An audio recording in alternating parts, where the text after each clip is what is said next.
things, Pathikrit, is when we'll talk about these terror madrasas specific to Assam and this Moregaon madrasa exclusive that's also coming up in just about 2 minutes. I just want to spend a little more time on this development in Uttar Pradesh. Look at where he's been nabbed from. He's been nabbed from Azamgarh.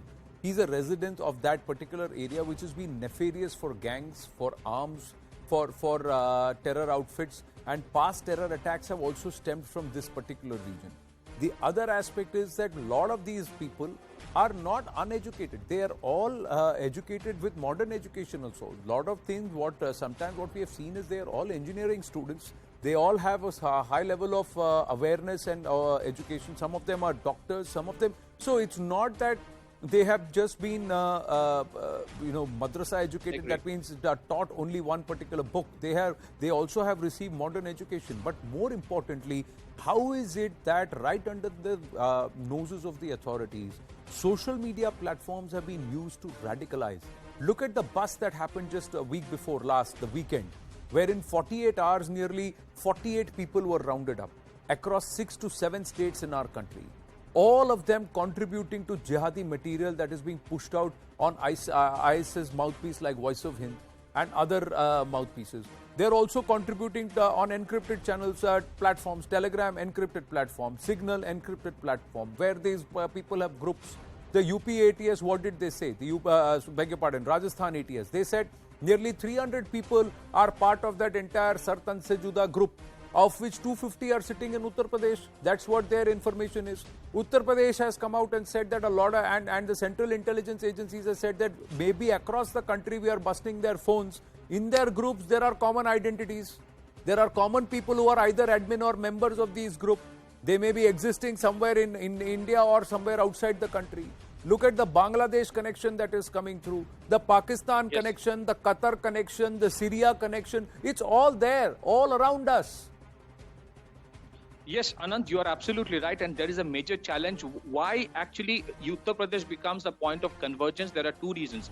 Because of cross-border narcotics and arms trade, that becomes a conduit for radicalizing and actually using the same route or people for terror activities as at the same time. Secondly, Deoband is a place where a large number of, people from other parts of the country and even from Bangladesh come and actually get for Islamic education. That is another area. Third, the capacity building of the law enforcement agencies in this country as far as the states are concerned is very limited. So cyber security capacity building has not happened at the states to the level where ideally it should have been happening. In case of center, it is different. The center has definitely done a lot. But the most fundamental issue, Anand, is do we actually consider radicalization as an act of terror? Unfortunately not. Till the time you actually do an act of terror, you are not considered a terrorist. That is the level of benefit of doubt, in fact, our legal system gives. So if somebody is teaching something fundamentalist, discussing something fundamentalist in the entire WhatsApp group, it will not be even considered an act of an anti-national activity. It will only be defined as a religious activity till the time somebody says, okay, let's bomb a place. Now, let's bomb a place is preceded by a lot of other, radical brainwashing. That is where it has to be addressed. And that is where, unfortunately, it's not being addressed. The most important thing, yes, you have a virtual Hydra-headed, a threat today, which precedes all the boundaries, physical boundaries. And you have an enormous challenge. And that's why if you look at China, in the last 1 decade, what China has done, they have spent more money on internal security than they have put on defense from external threats. That is how China, we can have differences on China of many things, but when it comes to India, our defense budgets, our internal security budget has to be at par with the defense budget. You have to have enormous capacity building in the IT sector.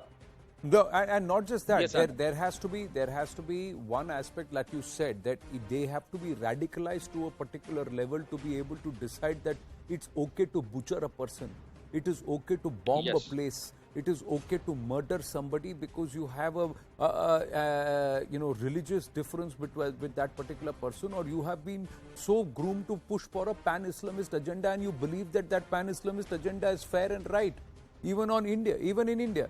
So that is the point. How does it build up to that level, and how do you counter radicalize? How do you crack down on radicals and those outfits which are radicalizing? So that's the bigger challenge, and this bigger challenge comes also with this layered with this issue of illegals, which you mentioned.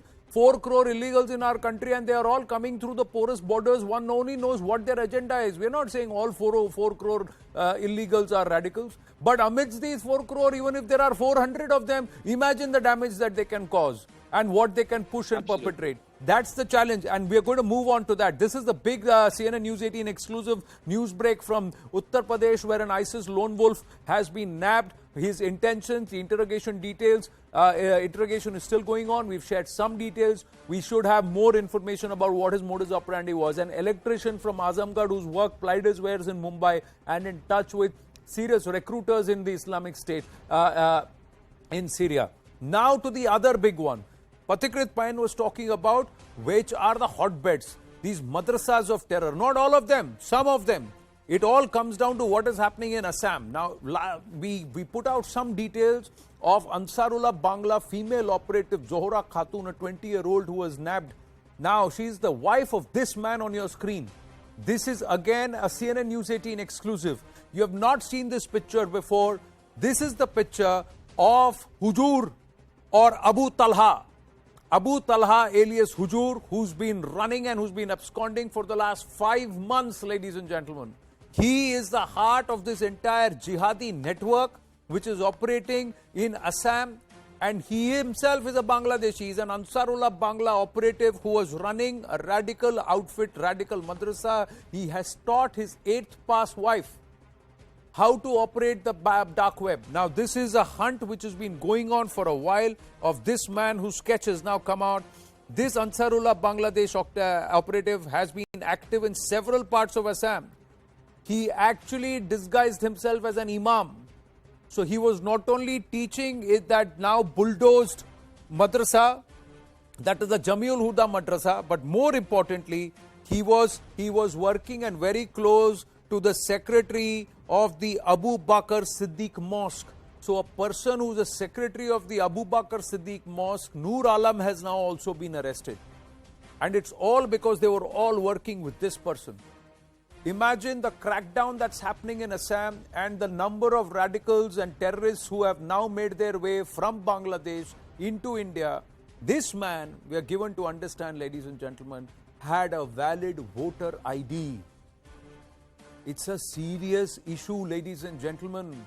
Illegals having voting rights, having papers made here, and who are highly radicalized and in touch with terror outfits. Look at the challenge that we have as a country.